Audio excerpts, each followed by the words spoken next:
MC और host हैं। नमस्कार।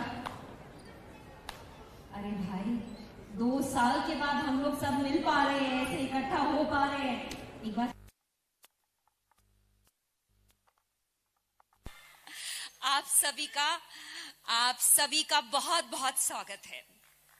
आप सबके लिए बहुत बहुत तालियां।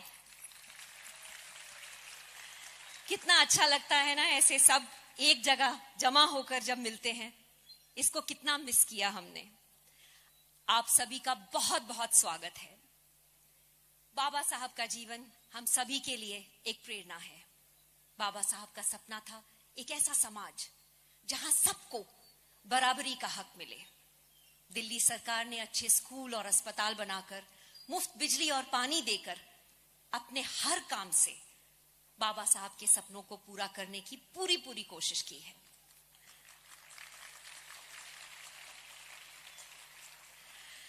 दिल्ली के मुख्यमंत्री श्री अरविंद केजरीवाल जी का धन्यवाद करना चाहूंगी, जिन्होंने पिछले साल बाबा साहब अंबेडकर के महान परिनिर्वाण दिवस पर दिल्ली में ये ग्रैंड म्यूजिकल करने का फैसला किया।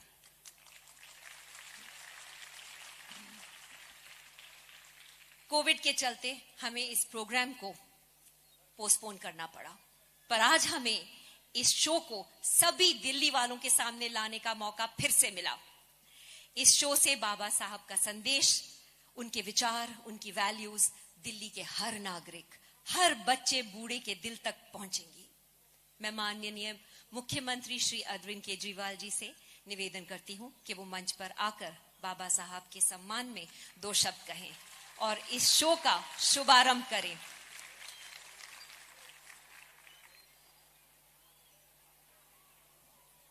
कैसे आप?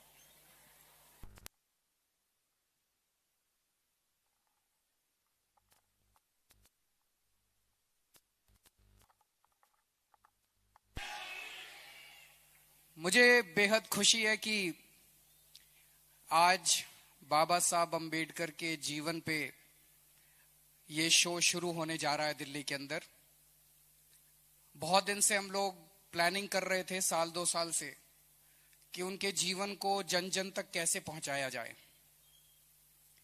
हम लोगों ने स्कूलों में भी बाबा साहब अंबेडकर को पढ़ाने के लिए अलग से व्यवस्था की, लेकिन एक आम आदमी तक पहुंचाने के लिए हमने सोचा कि नाटक एक सबसे अच्छा जरिया हो सकता है।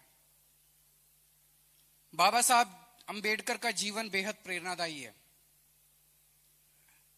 मैं तो अपने आप को उनका भक्त मानता हूं, फैन भी नहीं मानता, मैं अपने आप को उनका भक्त मानता हूं, क्योंकि जितना उनके जीवन को पढ़ते हैं उतना ही यकीन नहीं होता कि ऐसा आदमी कभी पैदा हुआ था।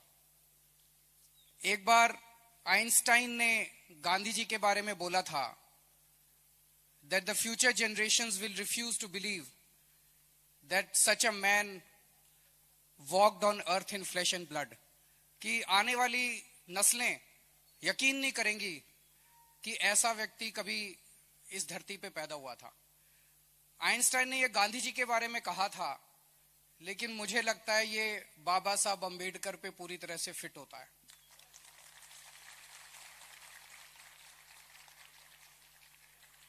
एक गरीब घर में पैदा हुए, बहुत ही बेहद गरीब घर में खाने को भी कुछ नहीं था। स्कूल जाते थे, उनको क्लास के बाहर बिठा दिया जाता था, छुआछूत इतनी ज्यादा थी। वहां से निकल के वो कोलंबिया यूनिवर्सिटी में पीएचडी करने पहुंच गए, वो लंदन स्कूल ऑफ इकोनॉमिक्स में पीएचडी करने पहुंच गए। मैं सोच रहा था आज के टाइम पे 100 साल के बाद भी हमारे बच्चों को लंदन स्कूल ऑफ इकोनॉमिक्स और कोलंबिया यूनिवर्सिटी जाने में नानी याद आ जाती है, किसको एडमिशन मिलता है। और आज तो इंटरनेट का जमाना है। उन दिनों में सोच के देखो, 1914-15 के आसपास जब वो कोलंबिया यूनिवर्सिटी गए थे, पहली बात तो उनको कोलंबिया यूनिवर्सिटी का नाम ही किसने बताया, फॉर्म कहां से लिया, अप्लाई कैसे किया। मैं तो ये सोच सोच के दंग रह जाता हूं कि उस व्यक्ति ने जो अपनी जिंदगी में हासिल किया और फिर आने के बाद जो संघर्ष उन्होंने किया दलितों के लिए, गरीबों के लिए, समाज की बराबरी के लिए, वो बेहद अद्भुत है। और अंत में उन्होंने फिर देश का संविधान लिखा। उनके जीवन से एक ही संदेश मिलता है, अगर आप पूरी लगन से लग जाओ तो nothing is impossible in this world. सब कुछ मिल सकता है, सब कुछ हो सकता है। आप मेरा भाषण सुनने नहीं आए, आप प्ले देखने के लिए आए। आपको सबको मैं पूरी उम्मीद करता हूं कि आपको प्ले बहुत पसंद आएगा। बहुत बहुत शुक्रिया।